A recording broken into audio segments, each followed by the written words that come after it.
The Waterloo Directory's online system is complex and can serve many functions as a gateway to research for 19th century periodicals and newspapers. There are up to 8 ways that a person can perform a search query in the directory, and most of them are straightforward. In addition, the main page provides samples which allow researchers to wade into the system without much assistance from somebody else. Delineating these search modes can be difficult and even confusing, and we've had many questions so far about exactly how the online system can work and how a search query can be performed to its maximum effect. This clip today is designed to facilitate this process. While the English directory is shown here on the screen, the same process can be used for any other directory, such as the Irish and the Scottish, which both use the same template. So the first thing that you see here is that when you log onto the system here on the left, where you see a number of different features such as the global search, the advanced search, and the login features, you'll get an option at the top to go to the home page. So I'm going to go there first. When you're taken to the main page, which is portrayed on the screen right now, you'll see a welcome message describing the directory. There are 3 basic categories underneath this: sample title pages, interesting records, and sample records about certain subjects that you may want to search. These pages are generated randomly, so that what you see on the screen may not reflect exactly what's on mine, but the process is the same no matter what, and you're going to see the same thing if you sift through the pictures. To begin with, the sample title pages allow you to do 2 things. You can hover over the image as I'm doing right now. This gives you a larger view of the title page and its contents, so you can actually focus in on one particular element if you want. Or you can click on the image and get a full-size page so that you can easily overview the information available, and then you can gather information quickly. The interesting records, which you see here on the right of the title pages, do something fairly similar. They provide you with a sample passage and a title of intrigue. You can click on the record title as I'm doing now and go straight to that record from the main page. The record shows several categories, including titles, editors, publishers, printers, proprietors, departments explaining certain contents, such as keywords, orientations, whether the paper is liberal, conservative, unionist, Protestant, etc., the frequency with which it was published, where it can be found today, like which libraries, the prices that were charged for the paper over the years, the sources and historical materials about this title for further reference, and then comments which briefly describe the periodical and outline a basic snapshot of the conversation that has surrounded the title as the years have progressed. A brief disclaimer here: you may not see all of the categories which I just listed in each record, because some of this information is either unavailable to us as we know it, or we have yet to uncover it. The system is updated constantly, and new information is always being inputted in the system. So these records are fluid and not always exact. They allow space for research to develop, and when too much information is available, there are drop-down menus, as you can see here, that appear to isolate pockets of information. You will see how this works as the video progresses. So now I'm going to head back to the main page where we can see the final feature on the main titles that you see. The sample records about certain categories of interest, such as education, women, slavery, police, wit and humor, can all be seen here. There are sampling of different records which talk about these subjects and which focus on these subjects more prominently than other publications would. So we can click on any of these titles listed below and be taken to that record of choice. Once we get past the main page features, the directory opens up for more research. At the top of the main page, and in fact every page that you'll see in the directory, there are 6 search bars that can be used to conduct simple searches if you have something in particular that you're looking for.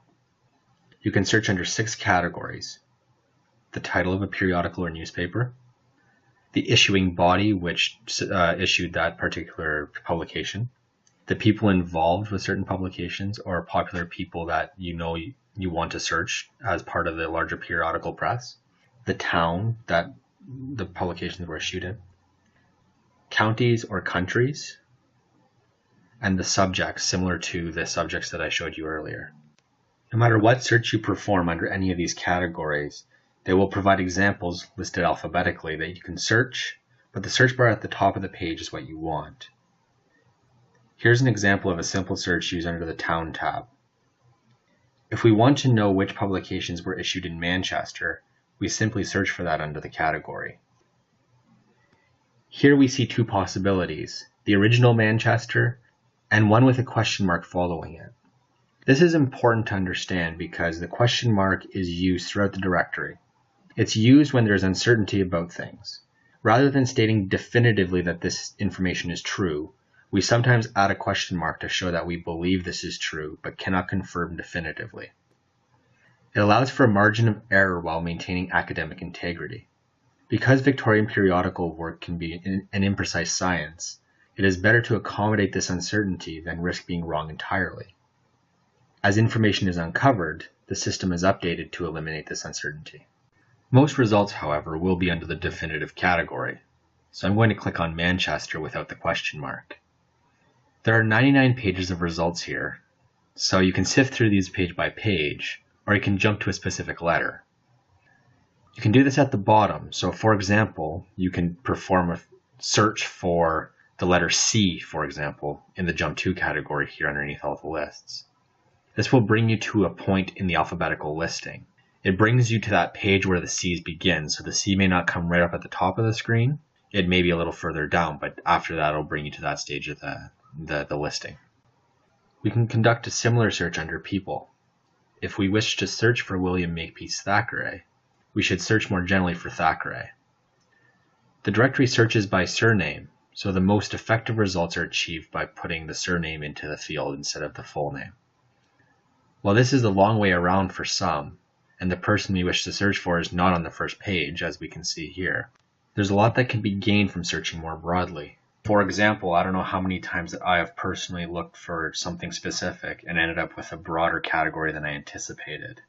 That leads me to new research, and it leads me to new ways of examining the problem, not only the way that people have been recorded throughout history, the way that they signed their names, but also the way that they conducted themselves and marketed themselves in the periodical press. So all of this may take a little longer than you may have anticipated, but the results are actually quite good when you get to them. Going to the second page of this listing shows two options for this search result, one for William Makepeace Thackeray and one for W.M. Thackeray. The variations are why broader searches in the directory are more useful for your research. We record information as accurately as possible to the original source. So if an index or a publication lists W.M. Thackeray rather than the complete name, we record it as is to avoid mistakes and also to ensure the integrity of the project. This means that both categories produce results, and they both bring you to the information that you may desire. Continuing on, researchers wanting broader information about a place can search under a specific town or region. If I wanted information about items published in the Isle of Man, I can conduct that search under the county or country category. Such a search yields 12 pages of results. A similar search works for someone researching international publications. So if a researcher wanted to know which publications were also published or had an impact in Belgium, for example, he or she must simply search for the country in this field. The search produces two options, one with Belgium listed definitively and one with Belgium as the suspected place of publication indicated by the question mark. Again, we recommend beginning with the certainty because the information is most accurate in this category. The next feature that I would like to explore is the side column, which I introduced at the beginning of the video, but only briefly. In this column, there are two categories of particular interest, the advanced search and the global search. Both feature prominently for those conducting more specific research than just the broad categories that I showed you above here. The advanced search is where people encounter the most problems, though. The advanced search allows someone to search multiple categories simultaneously. While a strong research tool, the advanced search cannot search for every minutiae at the same time, so you have to be selective about exactly how you're searching for things. Often, people get confused by the system because their search queries are too specific or have too much information. The directory contains over 70,000 titles, lists over 68,000 names, and provides information from more than 6,000 issuing bodies, so it's really difficult for it to filter down to the exact question that you want to ask. This means that the search queries must reflect this breadth and allow the system to provide the best quality results. This means presenting search queries that will allow for a range of possibilities rather than trying to ask for very specific things like how one specific person published in one specific publication in a town between this date and this date. we may not have all that information. The system may not be able to search all those categories simultaneously. The directory searches mainly for periodicals and newspapers and the information inside those periodicals and newspapers more broadly. Any contributors are not the primary focus, although they are added to the best detail that we can have. But if somebody is looking for, say, everything about this one person between certain dates or certain periods of time, they may not get the proper results. That doesn't mean that the directory can't work. It's just that you have to cater your search query to the directory and search a little more broadly for that person. The advanced search is still really good for this. You just need to make sure that you're asking the proper question. So let me begin with an example of a search query that may not work. If someone searches for which London publications Elizabeth Gaskell contributed to between 1850 and 1860, an error message will occur. Watch and see. This means that this search is too specific for the system, particularly because of the dates. It is often difficult to narrow exactly when a particular author has contributed to a periodical. Sometimes it's a range of time, sometimes it's very, very specific to one specific date, one specific contribution. Where we have information, we include it, but sometimes it can get too big or too bulky for the design of the system. So it's just easier to say this person contributed, and then people can go off from there and find the details about it themselves. So their contributions may be plentiful but intermittent, and therefore recording each date is problematic. If we refine this search, however, to something like which London publications Elizabeth Gaskell contributed to, the search produces several results. Let's go with the first result, all the year round. When the record is opened, a mass of information is available. We want to know when Gaskell contributed, so open the drop-down menu for the contributors and find Gaskell. In this case, we know for certain that Gaskell contributed in 1863.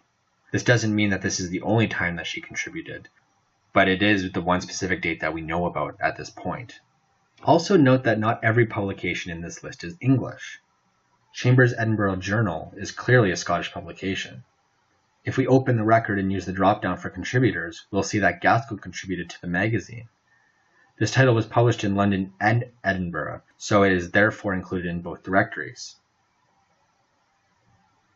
This is where researchers have to do a bit of work on their own to understand this relationship. I did my own research prior to making this video, and I acquired a significant amount of information about this particular instance. A quick internet search reveals that Gaskell was pursued by Chambers for a while before she published in the magazine. Her popularity was at its height after Mary Barton, and after this publication, she was much sought after through the late 1840s, particularly by Chambers. She eventually caved and contributed to the journal. So here's where we can see the great benefit of the Waterloo Directory. Yes, it's a gateway, but 10 minutes worth of work showed me not only which publications Gaskell contributed to, but it revealed when she contributed in some cases, and how vast her influence was after her major publications, and how sought after she was, especially around this time.